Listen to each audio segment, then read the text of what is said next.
They left me there to die. No backup, no radio, no way out. Just the sound of my own breathing and the enemy closing in. I wasn't part of the plan. I was a ghost. A name they scrubbed from every record. But I came back. Alone, with blood on my hands and silence in my chest. They got their medals, their headlines, their promotions, and I got forgotten. But I still remember everything. Every face, every scream, every second I was never supposed to survive. You want a story? Here's mine. She was the deadliest sniper in Delta Force, but her name appears in no official records. When 3 American agents vanished in enemy territory and an entire SEAL team was presumed dead, they sent her in alone. No backup, no communications, no official acknowledgement. What happened in Shadow Valley was never supposed to be told. Until now. Welcome to Quiet Tales Studio. Before we share this incredible story of sacrifice and silence, tell us in the comments what city you're watching from today. And if you believe the stories of our forgotten heroes deserve to be heard, hit that subscribe button and help us honor those who served in the shadows.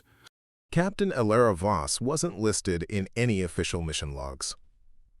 Her Delta Force unit had been dissolved on paper years ago, its members scattered to administrative positions or retirement.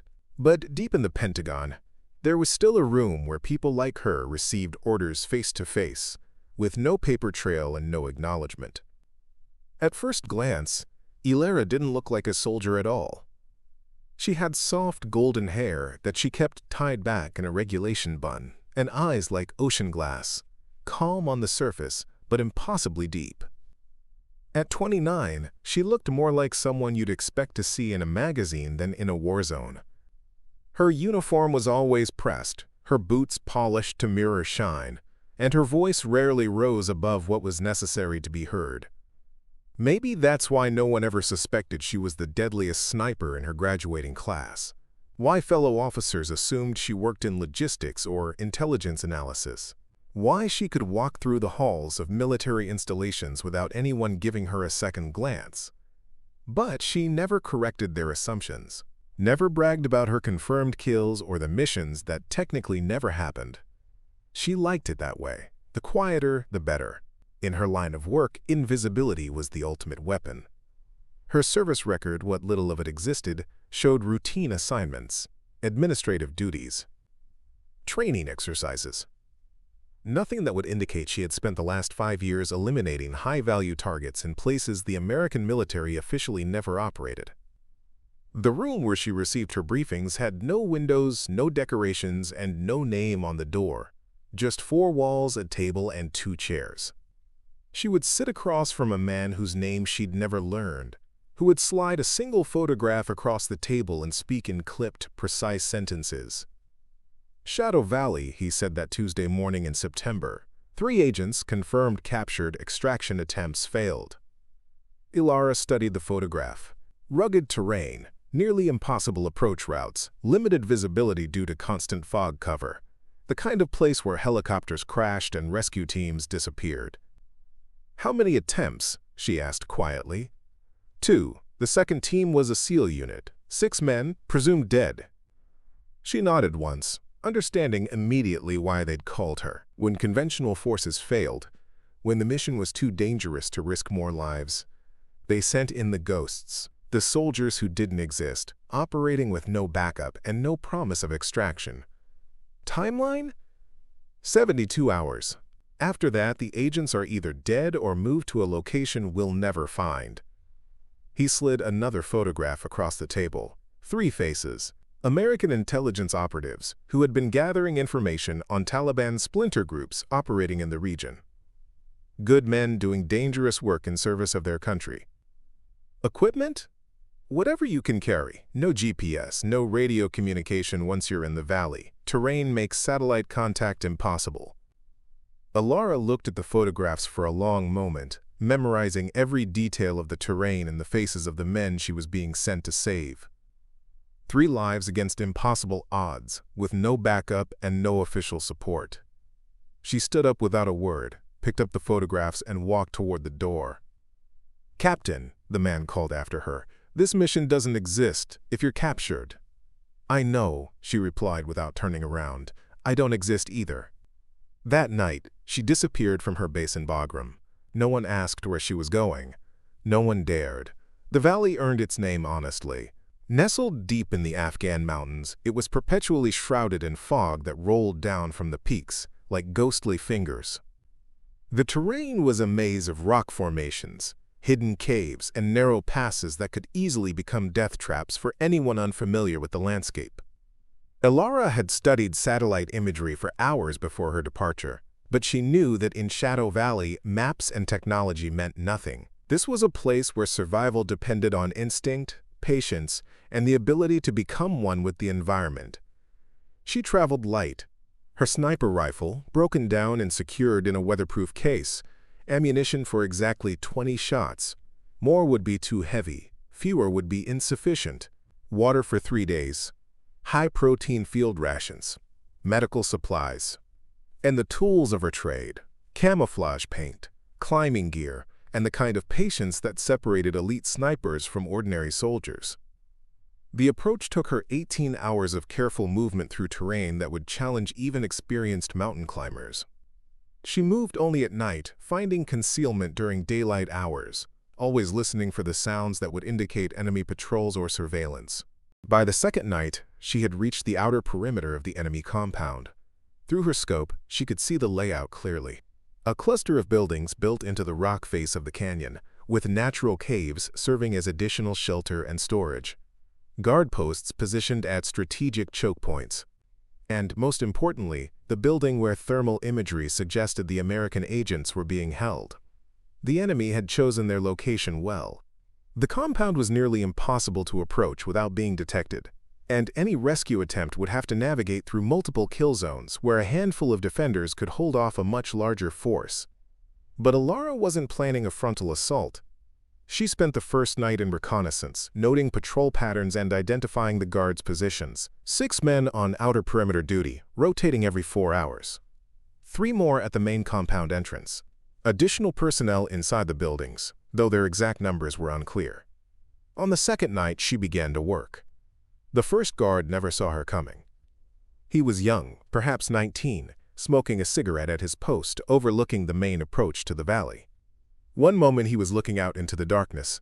The next he was unconscious, zip-tied and hidden behind the rocks where he wouldn't be found until morning. The second guard was more alert, but alertness meant nothing when your enemy was invisible. Elara moved like a shadow, using the fog and rocky terrain to mask her approach. The guard had time to register movement in his peripheral vision before the tranquilizer dart found its mark. By dawn, all 6 outer perimeter guards had been neutralized without a single shot being fired. To anyone checking in by radio, everything appeared normal. The guards would respond to check-ins for another few hours before the drugs wore off, and they regained consciousness. But by then, Elara would be long gone. With the perimeter secured, she made her way down into the canyon itself. The terrain was treacherous, requiring careful climbing and absolute silence. One loose rock, one careless movement, and she would alert the entire compound to her presence. She found the American agents in a building that had once been a cave, expanded and reinforced with concrete walls. Through a gap in the stone, she could see them clearly. 3 men, alive, but in bad condition. One had an obviously broken leg, splinted with makeshift materials. Another showed signs of shock and dehydration. The third was handcuffed to a pipe running along the cave wall. They were being kept in separate cells, which complicated any rescue attempt. Getting all 3 men out simultaneously would require precise timing and perfect execution. More concerning was their physical condition. None of them appeared capable of the demanding climb required to reach the extraction point. As she studied the situation, Elara became aware of increased activity in the compound. Radio chatter, additional personnel moving between buildings, and vehicles arriving from outside the valley. Her rescue window was closing rapidly. She had a choice to make: wait for a better opportunity that might never come, or act immediately with a plan that bordered on suicide. She chose action. Moving through the compound required every skill Elara had learned in 5 years of operations that officially never happened. She became a ghost, sliding between shadows and using the natural acoustics of the canyon to mask her movements. The building where the agents were held had 2 guards at the entrance and at least 3 more inside. Taking them out quietly would be possible, but only if everything went perfectly. And in Elara's experience, nothing ever went perfectly. She positioned herself on a rocky outcropping that provided clear sight lines to multiple guard positions. Her rifle was assembled and zeroed, 20 rounds chambered and ready. But firearms would be her last resort. The moment she started shooting, stealth would be impossible, and the entire valley would become a battlefield. Instead, she relied on the tools that had made her invisible for so long. The first guard fell to a perfectly placed tranquilizer dart fired from a compressed air weapon that made no sound beyond a soft whisper. His partner had time to notice something was wrong before a second dart found its mark. Inside the building, Elara moved like a predator. The guards were alert but expecting threats from outside, not from someone who had already penetrated their perimeter. 2 more unconscious bodies joined their colleagues, and within minutes, she was face to face with the American agents. The man with the broken leg was barely conscious, running a fever that suggested infection. The second agent was more alert but weak from dehydration, and what appeared to be mild hypothermia. The third, still handcuffed to the pipe, looked up at her with a mixture of hope and disbelief. "Who are you?" he whispered. "Someone who doesn't exist," Elara replied, already working on his restraints with lockpicks that were standard equipment for operators in her unit. "Can you walk?" "I can try." "That's not good enough. Can you climb? Can you move through difficult terrain for several hours without making noise?" The agent met her eyes and nodded. "We all can. We have to." It took precious minutes to free all 3 men and conduct a quick medical assessment. The agent with the broken leg would need support, but the injury had been stabilized well enough for movement. The others were weak but functional. "Listen carefully," Elara said, her voice barely above a whisper. "There's an old mining trail about 2 kilometers north of here. Follow the ridgeline until you see a stone marker shaped like an arrow. The trail starts there and leads to an extraction point where you'll be picked up at dawn." She handed the lead agent a GPS device and an emergency beacon. "Don't use the beacon unless you're absolutely certain you're at the extraction point. And don't wait for me." "What about you?" the agent asked. Elara was already moving toward the entrance, checking her weapons and equipment. "I'm going to make sure you get out alive."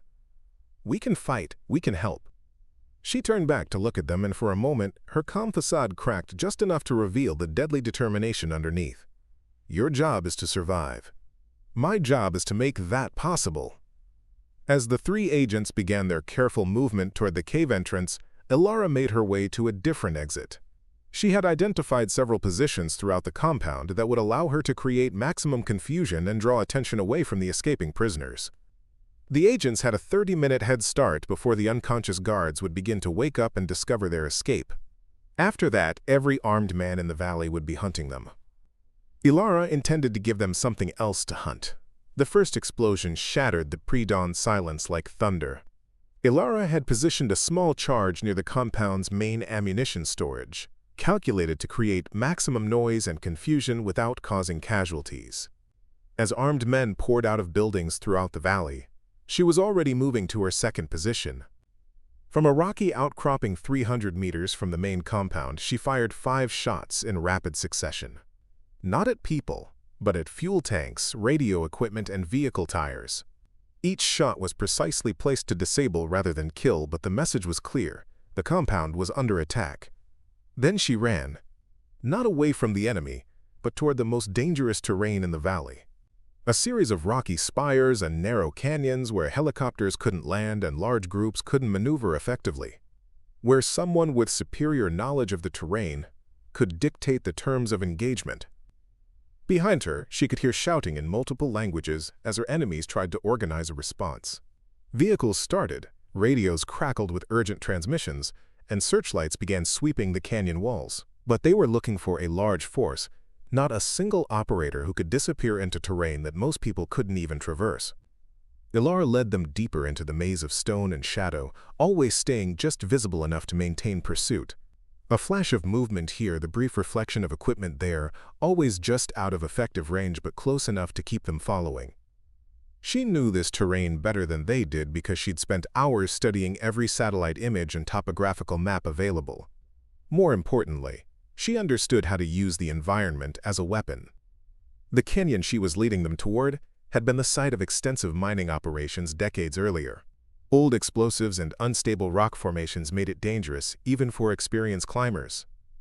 For a large group moving quickly in pursuit, it would be a death trap. As the first enemy soldiers reached the narrow passage that led into the canyon, Elara was already in position 300 feet above them, concealed among the rocks with a clear view of the entire area. She counted her pursuers carefully, 15 men, heavily armed but moving without proper reconnaissance. They were angry, disorganized, and making every mistake that elite soldiers are trained to avoid. Perfect. The charges she had placed during her reconnaissance the previous night were small, but positioned with surgical precision. Not enough explosive to bring down the entire canyon wall, but sufficient to trigger a rock slide that would block the passage and trap anyone caught in the wrong position. She waited until the majority of the enemy force was in the kill zone. Then she pressed the detonator. The mountain screamed. Tons of rock and debris cascaded down the canyon walls in a thunderous avalanche that could be heard for miles. When the dust settled, the passage was completely blocked, and the 15 men who had been pursuing her were nowhere to be seen. Elara remained in position for another hour, watching for any survivors and ensuring that no additional forces were moving in her direction. The compound in the distance showed signs of continued activity, but no one else seemed willing to venture into the canyon where their comrades had just disappeared. By the time she began her own extraction movement, the 3 American agents had a 4-hour head start and were well on their way to safety. The helicopter that picked up Elara near the Pakistani border 3 days later carried no markings and filed no flight plan. The pilot asked no questions, and she offered no explanations. She simply handed over her equipment and dog tags and walked away into the crowd at a military airfield that didn't officially exist. The debriefing, if it could be called that, lasted exactly 10 minutes. The same man in the same windowless room, with the same expression of carefully controlled neutrality. The agents? Extracted successfully, all 3 alive. The enemy force? Neutralized. Casualties? Minimal. He nodded once and slid a folder across the table. Inside were new identity documents, civilian clothes, and a discharge order that predated her mission by 6 months. According to the paperwork, Captain Elara Voss had left active duty and returned to civilian life before Shadow Valley ever happened. Your service record will reflect administrative duty only, no deployments, no special operations training, no sniper qualification. Elara looked at the documents without emotion. She had known this moment would come eventually. All ghosts eventually disappeared completely. The agents will want to thank you, the man said. They can't thank someone who doesn't exist. They remember you. Memories fade. She stood up, collected the folder, and walked toward the door for the last time. Captain, the man called after her. For what it's worth, what you did in Shadow Valley. She paused without turning around. What happened in Shadow Valley? Exactly. The next morning, Elara Voss, civilian, boarded a commercial flight to Denver. She wore jeans and a sweater, carried a single backpack, and looked like any other person returning home from a business trip. For 5 years, Elara lived a life so ordinary it was almost surreal. She bought a small house near Colorado Springs, with a view of the mountains and a garden where she grew tomatoes and herbs. She adopted a rescue dog named Scout, a German Shepherd mix who had his own scars from whatever life he'd lived before. She worked part-time at a local outdoor gear shop, helping customers choose equipment for hiking and camping. Her knowledge was extensive, her recommendations always perfect, but she never explained how she knew that a particular boot would hold up in desert conditions, or why certain gear was essential for cold weather survival. Her neighbors knew her as the quiet woman who kept to herself but would always help if asked. She shoveled elderly Mrs. Peterson's driveway without being asked. She fixed broken fences and retrieved cats from trees. She was polite, helpful, and utterly forgettable. But at night, she would sit on her back porch with a cup of black coffee and watch the sunset paint the mountains gold and purple. And sometimes, when the wind was right, she could almost hear the sound of helicopter rotors in the distance. She never spoke about her military service to anyone. When asked, she would say she'd done administrative work and change the subject. She attended no veteran events, joined no military organizations, and maintained no contact with anyone from her previous life. The dreams came occasionally, not nightmares, exactly, but memories that played behind her closed eyelids with perfect clarity. The weight of her rifle, the sound of wind through canyon rocks, the faces of 3 men who owed their lives to someone who officially never existed. She would wake from these dreams, calm and centered, with no regret or trauma. She had done what needed to be done, saved the lives that needed saving, and accepted the price that came with such service. The world moved on without her, and she was content to let it. Everything changed on a Tuesday morning in October, 5 years after Shadow Valley. Elara was in her garden, harvesting the last tomatoes before the first frost, when the mail carrier delivered a package with no return address. Inside was a USB drive and a handwritten note in careful block letters. "Some stories deserve to be told. I never forgot. Agent M." She stared at the note for a long moment, then walked inside and inserted the USB drive into her laptop. The files contained footage she had never seen before. Helmet cameras and thermal drone recordings from the mission that officially never happened. Her movement through the canyon, the unconscious guards, the explosions that had created the rock slide. And there, captured in grainy infrared, was her face. Bloodied, exhausted, but standing tall as she watched the dust settle over the canyon that had become a tomb for 15 enemy fighters. Agent M, she remembered him now, the one with the broken leg who had asked who she was, had somehow retained copies of operational footage that should have been destroyed. And now he had uploaded it anonymously to the internet. Within 48 hours, the video had 1.3 million views. Within a week, it reached 10 million. The comment section was a mixture of speculation, admiration, and demands for answers. Who was the woman in the footage? Why wasn't she decorated? What other operations had she conducted? News organizations picked up the story. Military analysts tried to identify her unit and mission parameters. Social media exploded with theories and tribute posts. The Pentagon's response was predictable. No comment on classified operations, no confirmation of personnel involved, no acknowledgement that the footage was authentic. But the people didn't need official confirmation. They knew what they were seeing. Veterans posted tribute videos, thanking an unknown hero for her service. Military families wrote letters to news organizations, demanding recognition for the woman who had risked everything in service of her country. Someone started a petition, calling for her to receive the Medal of Honor. One school painted a mural on their gymnasium wall showing a female figure in military gear with the words "Unknown Soldier" beneath it. Through it all, Elara remained silent. She didn't respond to interview requests, didn't issue statements, didn't acknowledge that the woman in the footage was her. But she watched. She read every comment, every article, every tribute. For the first time in 5 years, the world was seeing her, and she wasn't sure how she felt about it. The invitation came from West Point.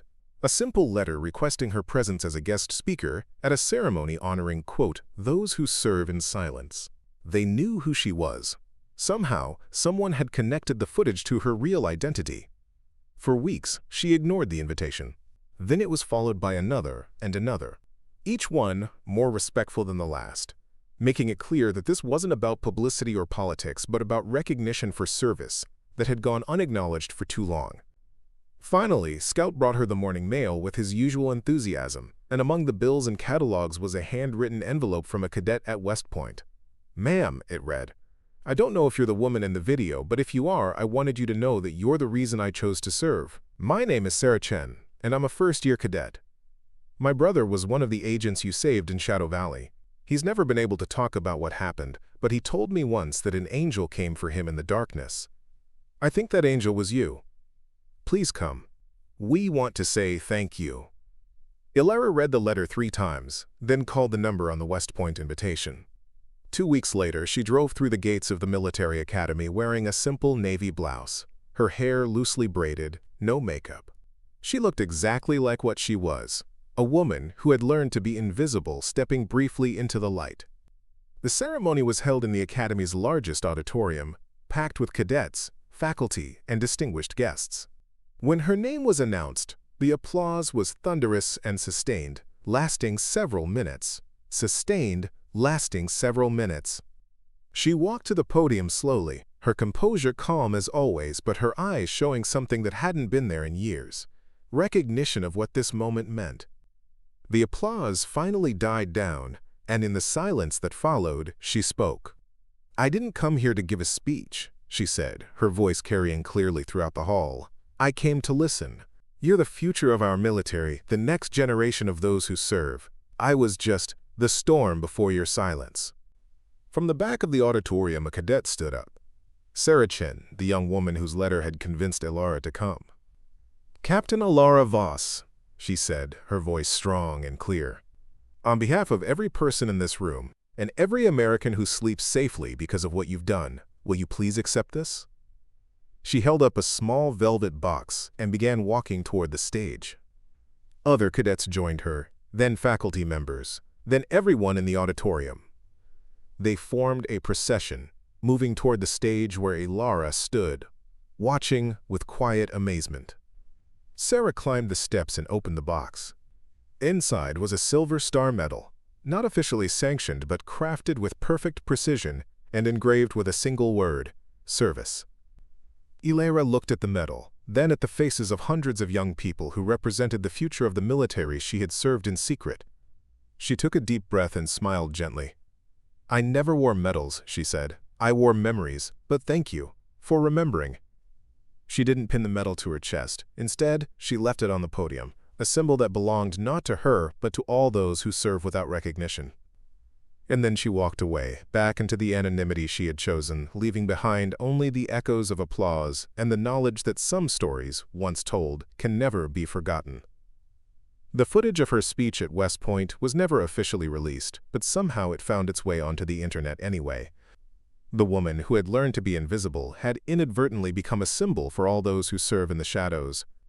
Elara returned to her quiet life in Colorado, but the world had changed around her.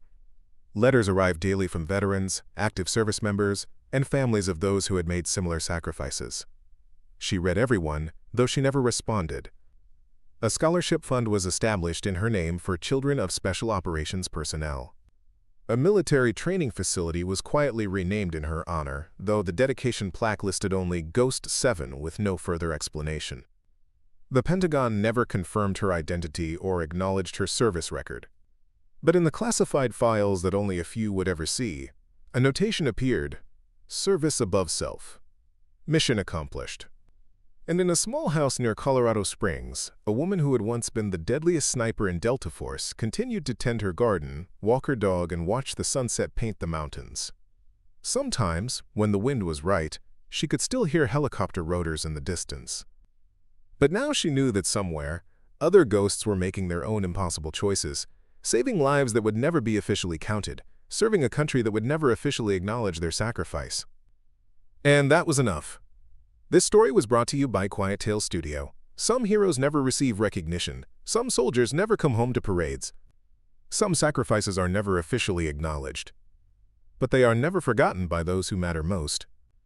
Have you ever known someone who served in silence, whose contributions went unrecognized? Share their story in the comments below, and let us know what city you're watching from today. If stories of quiet courage and hidden heroism inspire you, hit that subscribe button and help us continue honoring those who serve without seeking glory. These stories matter, and with your support, we can ensure they're told.